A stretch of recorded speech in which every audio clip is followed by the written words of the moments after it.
Marilah kita berdoa. Damai sejahtera Allah yang melampaui segala akal, itulah yang memelihara hati dan pikiranmu dalam Kristus Yesus Tuhan kita.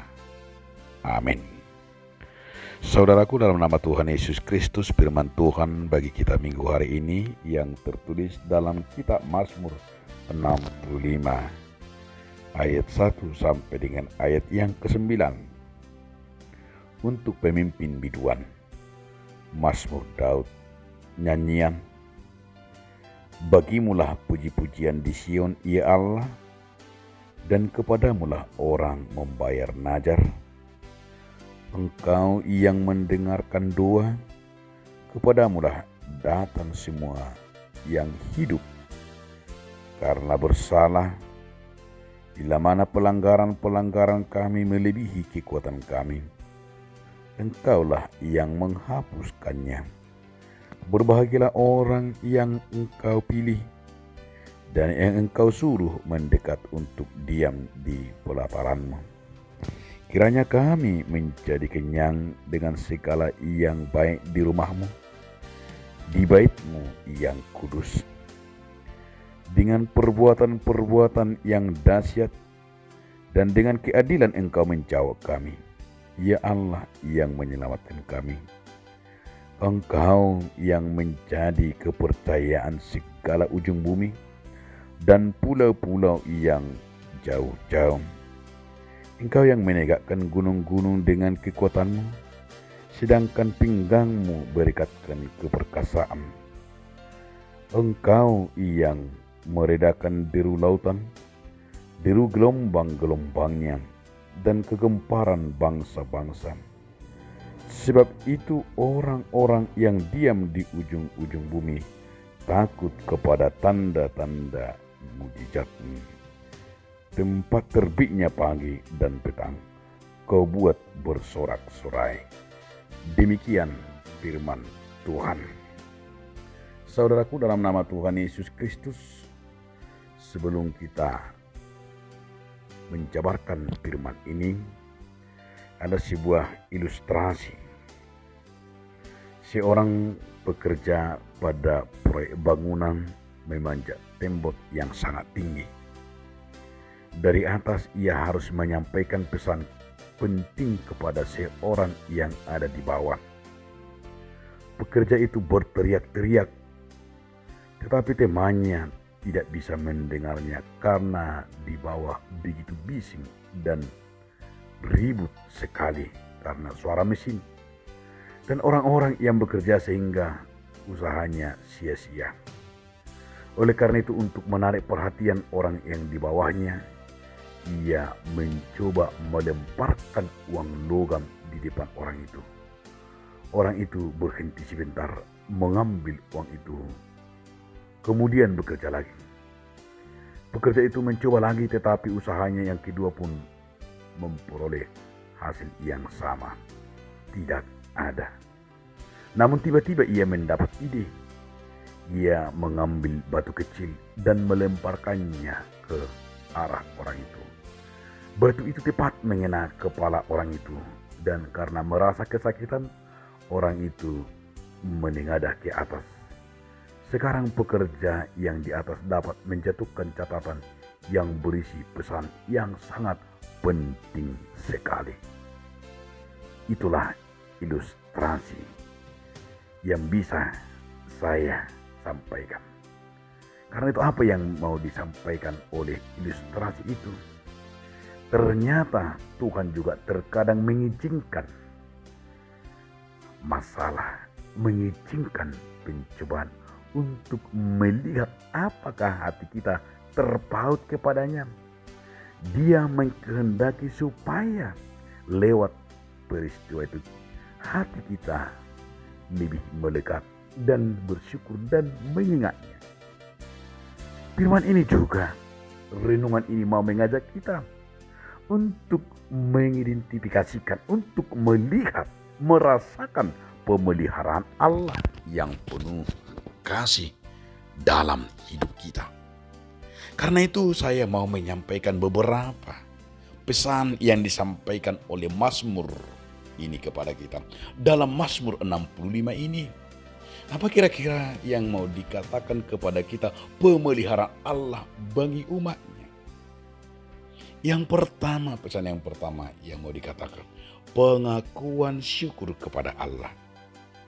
Mazmur ini dimulai dengan pernyataan syukur kepada Allah yang pantas menerima pujian dan ucapan terima kasih dari umatnya.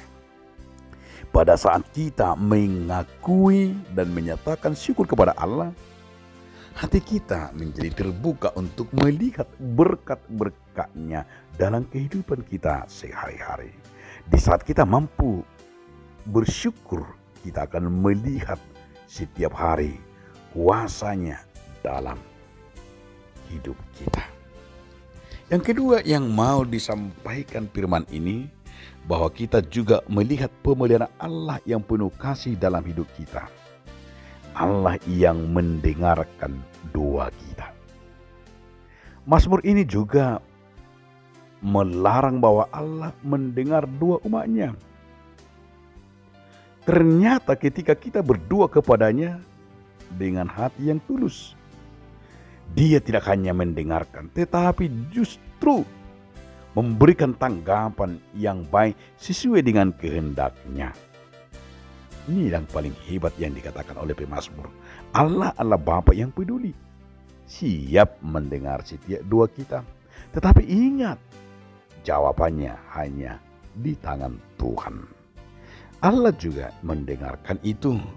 Mazmur ini bukan melarang, tetapi semuanya lah di dalam doa kita. Allah yang memiliki kuasa. Yang ketiga yang kita lihat bagaimana kita akan mengidentifikasikan pemeliharaan Allah yang penuh kasih dalam hidup kita, yaitu pengampunan dosa. Ini yang ketiga. Di ayat 3 menyatakan bahwa dosa-dosa kita yang menumpuk di atas kita, Allah mengampuninya. Inilah salah satu pemeliharaan Tuhan. Kalau dengan dosa kita sudah mati, Allah yang memberikan pengampunan dan memberikan kebebasan kepada kita, yang membebaskan, mengampuni kita bebas dari dosa.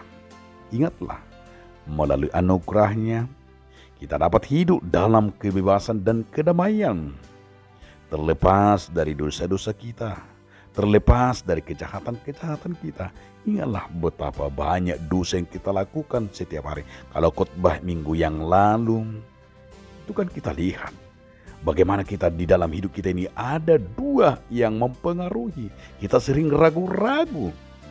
Tapi dengan keraguan-raguan itu ada dua yang mempengaruhi hidup kita. Di situ kita akan melihat betapa besar juga pengaruh kedagingan dosa itu. Tapi juga betapa besar juga pengaruh Allah di sana. Maka yang dominan yang mana yang kita lakukan? Apakah kuasa roh atau kuasa dunia, kuasa kejahatan? Kita sudah tahu apa yang dikatakan oleh Paulus itu dalam khotbah minggu yang lalu. Tetapi kenapa kita sering melakukan dosa kejahatan itu? Kenapa kita justru kebalikannya, kita justru sudah benci akan dosa itu, tetapi kita lakukan? Kita yang merenungkan itu. Tapi firman Tuhan hari ini dalam ayat 3 itu kita dikatakan dosamu telah diampuni. Ini yang sangat luar biasa. Yang berikut saudara-saudaraku, kita akan melihat bagaimana renungan ini mengajak kita mengidentifikasikan pemeliharaan Allah yang penuh kasih dalam hidupmu. Kuasa Allah yang menguasai alam semesta. Ini yang hebat. Kuasa Allah yang menguasai alam semesta ini. Lihatlah Mazmur ini mengungkapkan kuasa Allah yang mengatur alam semesta dengan kekuasaannya. Di sana dikatakan tadi mulai ayat 1 sampai ayat yang ke-9 itu, Allah menguasai laut yang bergelora, gunung-gunung yang kokoh, musim-musim yang datang bergantian, ada musim hujan, musim kering, musim semi, bermacam-macam musim yang bergantian. Tetapi Tuhan melakukan itu tanah yang subur. Ini Allah. Kita akan merasakan kalau di sini diingatkan bahwa pemazmur mau mengingatkan itu pemeliharaan Allah itu terhadap ciptaan ini. Karena Allah adalah Raja yang berkuasa atas segala-galanya. Ini yang paling hebat. Mampu memelihara dan mampu mengatur segala ciptaannya, mengatur kehidupan. Ini kan sudah hebat, luar biasa ini. Kalau kuasa Allah yang menguasai alam semesta ini yang juga dinyatakan oleh pemazmur. Tapi bagaimana kita akan merasakan ini? Bagaimana kita akan melihat alam ini yang begitu luar biasa?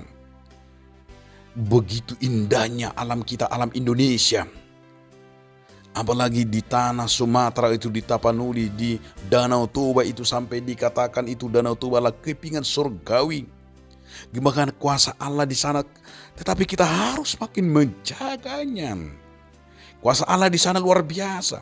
Bagaimana itu akan mendatangkan banyak berkat bagi kita, akan berdatangan orang-orang dari luar negeri dan dari dalam, dan cinta akan Danau Toba itu. Pemeliharaan Tuhan di sana. Ini yang menjadi akan kita lihat pemeliharaan Allah bagi alam semesta. Ini yang sungguh sangat menarik, saudaraku. Yang berikut, saudaraku, yang mau disampaikan firman ini, bagaimana pemeliharaan Allah atas umatnya. Kehadiran Allah yang diwujudkan, kehadiran Allah yang mewujudkan itu dalam diri kita.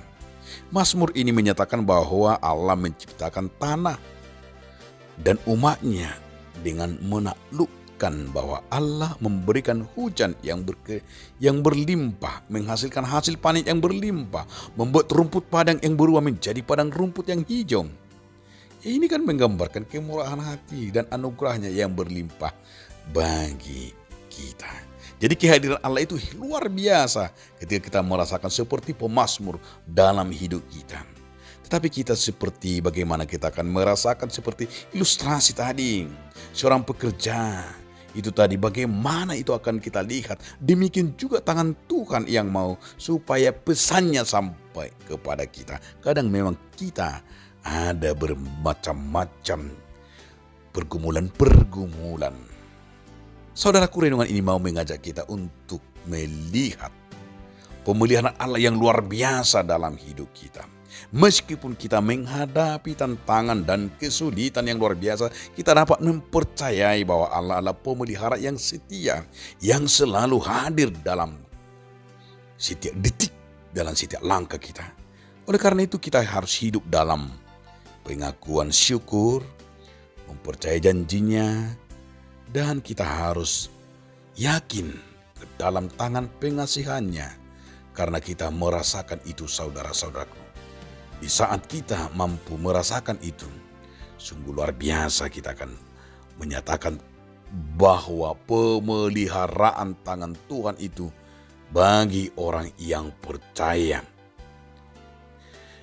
Itu dinyatakan oleh pemazmur. Aku harus memuji Engkau, ya Allah di surga di Sion, dan janji-janji harus kutunaikan. Dalam bait-Mu ini untuk memuji Allah, dan kami rindu dan berkomitmen. Itu kan luar biasa. Ini yang mengingatkan kita agar hati kita bersyukur dan rindu akan memuji Allah dan beribadah kepada Tuhan. Saudaraku, saya mau mengakhiri firman ini. Mazmur ini mengingatkan kita bahwa Allah ada pemelihara yang baik dan setia. Yang kedua, Dia mendengarkan permohonan kita. Dia mengampuni dosa-dosa kita. Dan Dia memberikan kegembiraan dan kepuasan yang tidak dapat digoyang oleh siapapun.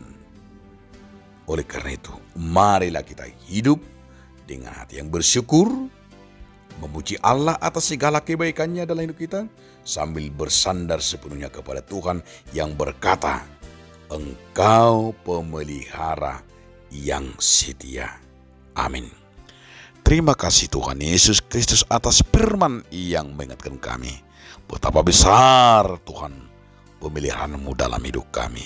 Terima kasih Tuhan Yesus. Amin.